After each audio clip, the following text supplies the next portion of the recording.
O que o senhor achou da decisão depois? Ela foi revista, mas aquela decisão inicial de proibir o CQC de atuar no Congresso aqui. A opinião que eu tenho é que... Foi do presidente da casa. Eu acho que, na verdade, a presidência sempre tem ali os seus cerimoniais, tá certo? Não? Mas eu acho que a decisão de rever foi correta e acho que é bom. E quem tiver condição de fazer esse diálogo é muito importante. E eu acho que é bom fazer justiça, viu, Lalo, se você me permite. Claro. Quem oficialmente bloqueou a entrada do Congresso aqui foi o Senado, tá? Foi o secretário Efraim Moraes, foi a única pessoa que assumiu o veto ao CQC. Acho que é bom contar. É bom a gente fazer justiça. Não foi o presidente da Câmara. Não foi o presidente da Câmara. O que detonou o nosso bloqueio foi uma entrevista com o presidente da Câmara, Arlindo Quinalha, aliás, uma entrevista muito boa, onde ele respondeu todas as perguntas, uma entrevista, para mim, extremamente esclarecedora, bem-humorada e esclarecedora. Depois daquela entrevista é que surgiu esse pequeno problema, vamos chamar assim. O problema foi motivado por quê? Quer dizer, qual foi a justificativa do senador? Aí que entra uma coisa legal para a gente conversar aqui, porque quando a gente estava na ditadura, e eu frequento esse prédio desde 84, há 25 anos, a gente sabia quem eram os censores, né? Os militares, a ditadura e tal. Hoje a gente vive, como o Paulo estava falando, a gente vive em um outro momento, é bom que a gente fale disso claramente, como a gente está falando aqui agora. E não foi falado claramente. Quando o CQC foi bloqueado aqui, ninguém sabia quem tinha sido bloqueado, né? Tem uma coisa que existe aqui dentro do Congresso que eu não conhecia, quando eu frequentei o Congresso, durante a ditadura, uma coisa chamada Polícia do Congresso, que são os rapazes com os brochinhos que pegam a gente e levam para uma salinha. Esses caras não se identificam, não tem chefe, você entendeu? Eu achei muito estranho. E foram esses caras que nos pegaram. Claro, mas com ordem, né? Ordem de alguém. Com ordem de alguém. Eles não fazem mas isso, eles não falaram que era o cara. Isso. Mas quem deu essa ordem para você? Foi, não posso falar. Não sei, não, foi a SECOM, foi não sei quem. Mas não tinha uma pessoa física, você entendeu? Eu acho legal a gente falar disso abertamente, porque é bom saber qual a função dessa polícia do Congresso. Quem que dá uma ordem dessa, tem que ficar claro quem que mandou dar essa ordem, você entendeu? Porque a gente está vivendo uma plena democracia, né? Se você me permite, primeiro foi bom você esclarecer que foi uma iniciativa do Senado Federal. A infelicidade veio do Senado Federal. Eu defendo a ideia de que esse é o poder mais transparente. Né? Ele é o poder legislativo. O poder legislativo do povo, ele é mais transparente que o executivo e muito mais transparente que o judiciário. O menos transparente para a sociedade é o poder judiciário. Ele recebe menos crítica e menos debate. Agora, a opinião que eu tenho que polícia legislativa todos os parlamentos têm. Se você for no parlamento inglês, no parlamento alemão, você não é. Quer dizer, eu fui recentemente no parlamento alemão, você não entra assim, você tem todo um... Para dar uma entrevista na televisão alemã é um negócio complicado, porque qualquer coisa que você diga, pode ter um advogado que vai processar a televisão, você, a tua mãe, tudo. E deve ter tido ali em 84, antes, tem depois, às vezes entram pessoas aqui que também querem entrar no plenário, pode querer agredir Eu acho que é uma briga. Vamos ouvir o Chico um pouco? É uma briga entre dois mundos, o mundo formal e o mundo informal.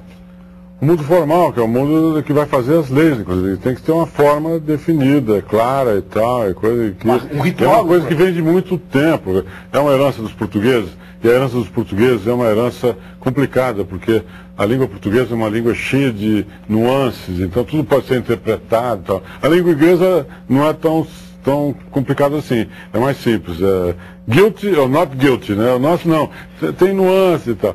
Agora, o mundo formal e o mundo informal são dois mundos completamente diferentes. Então, aqui onde vão fazer as leis e tal, precisa uma liturgia, uma coisa e tal. E aí quando entra o humor choca diretamente com isso. É uma coisa meio difícil de administrar, né? Mas nós temos já prática nesse troço, porque a ditadura começou em 64, nós já estamos em 2008, então houve uma evolução. Tá? Ele já fez o programa em 84, está fazendo agora. Houve talvez uma repressão hoje que seria inadmissível há 20 anos atrás, quando vocês começaram a fazer, né? Exato. E que por foi quê? felizmente resolvido, né, Chico? Foi resolvido para melhor. Exato. Agora vocês têm o alvará, todo mundo está sabendo que vocês têm E as pessoas alvará. reclamam de você também, Chico? Não. Das tuas charges? Não, porque o cara não sabe se sou eu, se é meu irmão. Mas reclamam do jornal e da televisão, né? Não? Você não tem esse problema que o CQC tem, né? Não, porque eu não tenho tanta visibilidade também, né? Quer dizer, a charge que eu faço no Jornal da Globo, passo às 11 horas da noite e tal. E é sempre uma crônica política, como a que faz o Jabor e tal. Você está falando da ditadura, o Marcelo falou da ditadura. Você pegou toda a fase da ditadura, você foi um cartunista. Né? Vou fazer 60 anos no ano que vem. Então, em 68 eu tinha 18 anos. Então, e você, mas Em você 64 eu tinha 14. Então, a minha pergunta é a seguinte, como é que você vê o trabalho naquela época e o trabalho hoje, né? Eu acho que a imprensa brasileira sempre esteve muito acima das outras instituições e tal, coisa. E nós estamos avançando lentamente e tal, coisa. Eu ainda espero que a gente tenha líderes políticos como nós temos líderes jornalísticos, né? Como Milor Fernandes, Jaguar, Ziraldo, Hélio Gaspar e tal, coisa. E isso é uma coisa que depende do povo brasileiro também, não é a gente que pode escolher, é todo mundo que tem que votar no melhor cara, no melhor representante. Tá? Será que, tratando os parlamentares e o Congresso dessa maneira, as pessoas não ficam meio ressabiadas, dizem, tudo igual? Então, isso eu acho que é legal falar uma coisa. A gente sempre acha que o humor coloca os políticos para baixo. Eu não concordo com isso. Eu acho que, na maioria também tem humor de direita e humor de esquerda. Sempre que tem eleição para Grêmio de escola de direito, tem uma chapa monarquista, que no fundo está servindo à direita, porque está esculhambando tudo que é proposta de esquerda. Né? Então tem essa Quer dizer, o humor não é humor, o humor também não é humor. Não é só de esquerda. E também também não é isento. Claro que não. Né? Os humoristas não são também santos. Tem que ser julgado. Tem. Aliás, eu acho legal falar isso. Assim, nós não nos achamos os donos da verdade, mas a gente quer sentar para conversar sobre isso. Né? E o problema é quando você exclui ou quando você se nega a falar. Né? Eu acho que a gente vive hoje todo esse período de liberdade e tal, a gente não pode querer voltar para trás. Né? Eu fico às vezes muito triste, eu fico feliz de estar sentado aqui do lado do Paulo, que é do PT, porque eu às vezes fico triste, Paulo, porque no PT, por exemplo, tem figuras que eu admiro muito, que ajudaram a gente a conquistar essa liberdade e que hoje se negam a falar com a imprensa. Eu acho isso uma loucura. Como o deputado Genuíno, por exemplo. Eu acho uma loucura o Genuíno se fechar.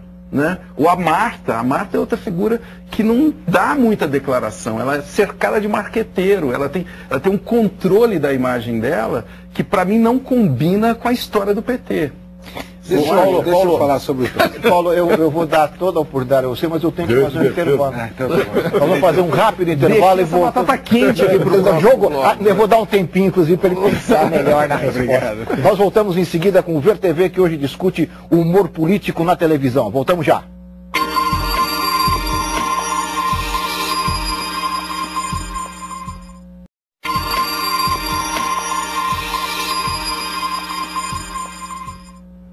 Estamos de volta com o programa Ver TV, que hoje discute o humor político na televisão. O jornalista e colunista de política Ricardo Noblat falou sobre a influência dos programas na popularidade dos políticos. Vamos ouvi-lo.